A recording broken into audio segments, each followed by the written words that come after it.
रवींद्र तळपे, भास्कर टेकाळे आपल्या सोबत आहेत. धनगर समाजाचं प्रतिनिधित्व ते करतायत. भास्कर टेकाळे, तुम्हाला मुळात नेमका धनगर समाजाचं तुमचं म्हणणं काय आहे? कारण 60% जसं ते म्हटले की एस-टीला आपल्याकडे आरक्षण आहे, त्या एस-टीमध्ये जाण्यात तुम्हाला नेमके काय फायदे आहेत? तुम्हाला का तिथे त्या एस-टीच्या आरक्षणात जायचं? कारण तुम्हाला वेगळं आरक्षण आहे 3.5%. साहेब आम्हाला हॅलो हां बोला. हॅलो बोला ना भास्कर टेकाळे, बोला. धनगर समाजाच्या अनुसूचित जमातीच्या सवलती घटनेने दिलेल्या आहेत. मुळात आम्हाला धनगर समाजाला अनुसूचित जमातीत आता नव्याने जायचं नाही. ऑलरेडी आम्ही समाविष्ट आहोत. त्याची अंमलबजावणी होत नाही. आज अंमलबजावणीचा प्रश्न आहे. घटनेने दिलेली तरतूद, या तरतुदीनुसार आम्हाला आमचा हक्क पाहिजे. हा हक्क मिळत नसल्यामुळं आज हा समाज हा शिक्षणापासून वंचित आहे. टेकाळे साहेब, तुमच्याकडनं एक समजून असं घ्यायचं आहे की 3.5% तुम्हाला भटके विमुक्त क गटामध्ये 3.5% तुम्हाला आरक्षण दिलं गेलेलं आहे. तर त्याचा तुम्हाला प्रश्न काय? त्याच्यातनं तुम्हाला असं का वाटतं की जर 3.5% ते आरक्षण असताना तुम्हाला 60% जे आरक्षण राखीव आहे अनुसूचित जमातींसाठीचं, आदिवासींसाठीचं, तर त्या आरक्षणामध्ये तुम्हाला का जायचं आहे? सर, तुम्ही एक समजून घ्या. मुळात आम्ही एस-टी मध्येच आहोत, अनुसूचित जमातीमध्येच आहोत. परंतु 1989लाच शरद पवार साहेबांनी आम्हाला NTच्या सवलती दिलेल्या आहेत. याच सवलती मुळात आम्हाला मान्य नव्हत्या. या सवलती देत असताना सुद्धा आम्हाला हे सांगितलेलं आहे की तुम्ही अनुसूचित जमातीमध्ये आहात, परंतु काही तुम्हाला अर्ध्या सवलती आम्ही देतो आणि म्हणून ह्या सवलती सध्या तुम्ही घेत चला. आमच्या सर्व नेत्यांच्या मागण्या होत्या. घटनेमध्ये तरतूद आहे, घटनेमध्ये पुरावे आहेत. प्रत्येक पुरावा मी तुम्हाला दाखवतो. घटनेमधल्या बिब्लिओग्राफी दाखवतो. या ठिकाणी मी आणलेले पुरावे आहेत. या सर्व पुराव्यामध्ये धनगर समाज हा अनुसूचित जमातीमध्ये समाविष्ट आहे. काका कालेरकर आयोग असो किंवा घटनेमधल्या वेगवेगळ्या या ठिकाणच्या परिपत्रक शासनाचे वेळोवेळी जाहीर केलेले असोत, या सर्व परिपत्रकामध्ये हा समाज अनुसूचित जमातीच्या सवलतीमध्ये समाविष्ट आहे. परंतु राज्य शासनाच्या नाकर्तेपणामुळे आम्हाला या सवलती मिळाल्या नाहीत. एक मुद्दा समजून घेऊया. आपल्यासोबत श्रीमंत माने सुद्धा आहेत. श्रीमंत माने, तुम्हाला हा जो काही घोळ झालेला आहे, म्हणजे रचा ड झालाय, डचा र झालाय, राज्यामधली जी सूची आहे इथल्या जमातींची, जातींची, ती सूची आणि केंद्रातली जी काही जाती जमातींची सूची आहे त्याच्यामधला जो काही फरक झाला आहे, त्याच्यामुळे सुद्धा खूप मोठा गोंधळ झालेला आहे. अनेक, केवळ ह्या धनगर आणि आदिवासी समाजापुरता नाही तर अनेक वेगवेगळ्या समाजांपुरता हा सगळा गोंधळ आहे. काही उपाय आहे का या सगळ्या गोंधळाला? नाही मंदार, आता दोन्ही समाजाचे लोक आपल्याकडं आहेत आणि ते त्यांचा दावा सांगतायत या सगळ्या गोष्टींबद्दलचा.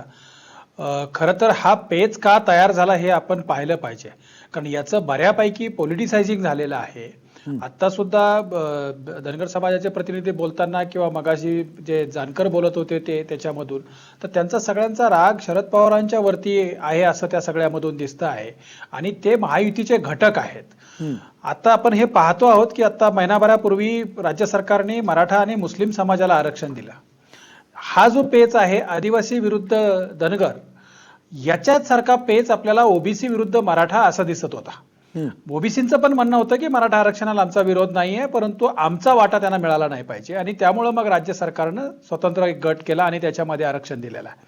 आता आदिवासी समाजाचं पण सगळं आहे, हे सगळे संघटित आहेत प्रचंड, सर्वपक्षीय एकी त्या सगळ्या आदिवासी समाजातल्या नेत्यांमध्ये दिसते. पिचडांचं नाव घेतलं, राजेंद्र गावितांचं नाव घेतलं, पद्माकर वळवींचं नाव आहे, वसंत पुरकेंचं आहे आणि जवळपास दीड महिन्यापूर्वी नाशिकला या संदर्भातली त्यांची परिषद झाली. हा जो संघर्ष उभा राहिलेला आहे हा मुळात राजकीय महत्वाकांक्षा ठेवल्या गेल्यामुळं याच्यामध्ये दिसतोय. कारण या समाजाच्या हिताचा जो विषय आहे हा खरं तर अभ्यासाचा, जसं तुम्ही आता सांगितलं त्याप्रमाणे हे केवळ काही एकाच समाजाच्या संदर्भात झालेलं नाहीये. आपल्याला पूर्ण यादीमध्ये जी सूची आहे केंद्राची, त्या सूचीमध्ये अगदी स्वल्पविरामापासून किंवा मधल्या कुठल्या तरी अवतरण चिन्हामुळं खूप समाजांमध्ये अशा पद्धतीचे पेच निर्माण झालेले आहेत. त्यामुळं र आणि ड या संदर्भातला याच्यापेक्षा जास्त महत्वाचा भाग असा आहे की हे खरं तर सामंजस्याने कसं मिटवता येईल. त्याचं कारण असं आहे की अशा पद्धतीने समाज जर एकमेकाच्या विरोधात उभे राहिले तर तो एकंदरीत राज्यासाठीचा चिंतेचा विषय बनतो आहोत. आणि अशा पद्धती आता ज्या पद्धतीचा आक्रमकता दिसते आहे धनगर समाजामध्ये, या संदर्भातल्या आंदोलनाची आक्रमकता दिसते, याच्या पाठोपाठ लिंगायत समाज आंदोलनामध्ये उतरलेला आहे. मराठा मुस्लिम आंदोलनामध्ये होते आणि ते सगळे त्यांना आता आरक्षण मिळाल्यानंतरच ते मागं राहिलेलं आहे. तर या सगळ्याचा एकत्रित विचार करता हे ज्याचं जे काही राजकीय स्वरूप त्याला जे आलेलं आहे, तर हे जास्त चिंताजनक आहे असं मला वाटतंय. नक्की तुम्ही म्हणताय की अगदी महत्त्वाचा मुद्दा आहे, चिंताजनक परिस्थिती होते या राजकीय महत्त्वाकांक्षेपोटी सुद्धा, पण त्याबरोबरनं याच्यामध्ये काही मुद्दे आहेत जे जे कदाचित समोर येत नाही आहेत. मुळात पुन्हा प्रकाश पवार तुम्हाला हा प्रश्न विचारायचा आहे की 60% आणि 3.5% असं भटके विमुक्त भटके जमातीमध्ये क वर्गामध्ये त्यांचं धनगरांना जर का जे आरक्षण दिलं आहे त्यांना पुन्हा अनुसूचित जमातींमध्ये जाण्याचं नेमकं त्यांचं कारण काय असावं. कदाचित त्यांचे प्रतिनिधी जे सांगतात त्यांना खूप विषय त्याच्यातला माहीत असल्यामुळे असेल, पण मुळात नेमकी मेख ज्याला म्हणता येईल ती मेख कुठे आहे या सगळ्या प्रश्नामध्ये. मुद्दा याचा असा आहे की धनगर समाज मागासलेला आहे, हे काय सरकारने आधीच मान्य केलेलं आहे, त्याला कुणी काय विरोध करायचे कारण नाही. म्हणून तर त्यांना ओबीसी मध्ये आणि क सूचीमध्ये घालून राज्य सरकारने सुटसुटीत आरक्षण आणण्याचा प्रयत्न केला आणि 3.5% दिले. परंतु मूळ दुसरा मुद्दा निर्माण असा होतो, तो आहे महत्वाचा या अर्थाने की समजा जर धनगर समाजाला एसटी मध्ये सामील केलं तर काय होऊ शकतं धनगर समाजाच्या बद्दल आणि एकूण राजकारणाच्या बद्दल. तर याची 2 उत्तरं निघतात. पहिला मुद्दा असा होऊ शकतो की धनगर समाज हा आदिवासी समाजाचा स्पर्धक होऊ शकतो. स्पर्धक झाल्यामुळे त्यांना शिक्षणामध्ये, नोकरीमध्ये आणि राजकारणामध्ये एसटीच्या जागेवरती संधी मिळू शकते. या अर्थाने मला असं वाटतं की ह्यांची राजकीय स्पर्धा या सामाजिक, आर्थिक, शैक्षणिक या स्वरूपातली आहे.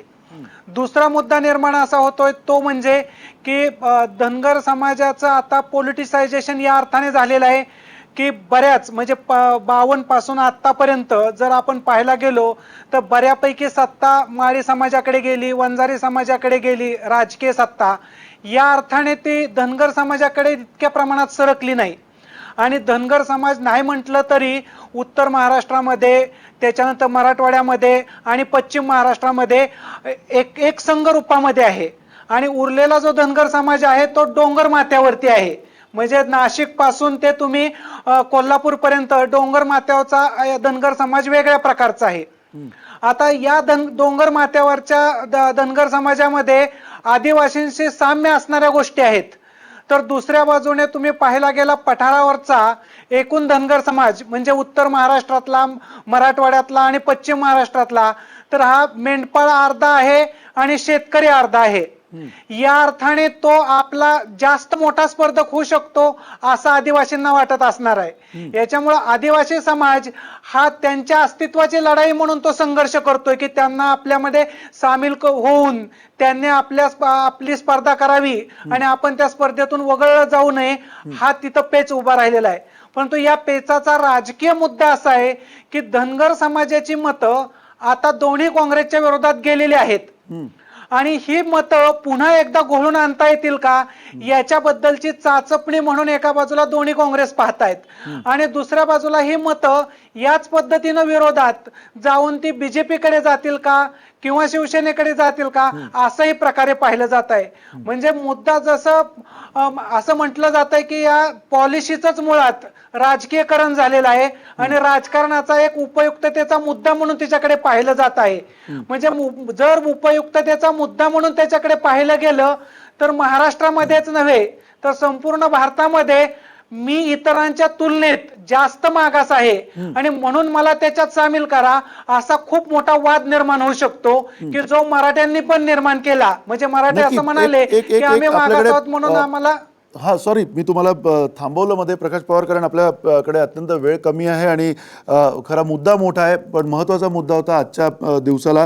रवींद्र तळपे आणि भास्कर टेकाळे यांना सुद्धा खरं तर कमी संधी मिळालेली आहे बोलायला, पण तुमचे मुद्दे तुम्ही मांडलेले आहेत आणि या मुद्द्यांच्या अवतीभोवती आपण येणाऱ्या काळात सुद्धा चर्चा करणार आहोत. पण अगदी थोडक्यात सांगायचं झालं तर धनगर समाज असो किंवा आदिवासी समाज असो याच्यातल्या युवकांना साधार भीती वाटते या सगळ्या प्रकरणामुळे आणि याचं कुठेही जसं श्रीमंत माने म्हणाले वितुष्ट येऊ नये दोन समाजांमध्ये, वातावरण बिघडू नये याची काळजी राजकीय नेत्यांनी घेतली पाहिजे येणाऱ्या काळामध्ये. कारण केवळ 15 ऑगस्टपर्यंत साधारणतः आचारसंहिता येणार आहे, त्याच्या आधी हे निर्णय होतील ह्याची काही शक्यता नाही. पण राजकारण निश्चित होईल, त्या राजकारणाकडे मात्र डोळसपणे सगळ्यांनी बघावं अशी आपण अपेक्षा करायला हरकत नाही आहे. धन्यवाद, नमस्कार.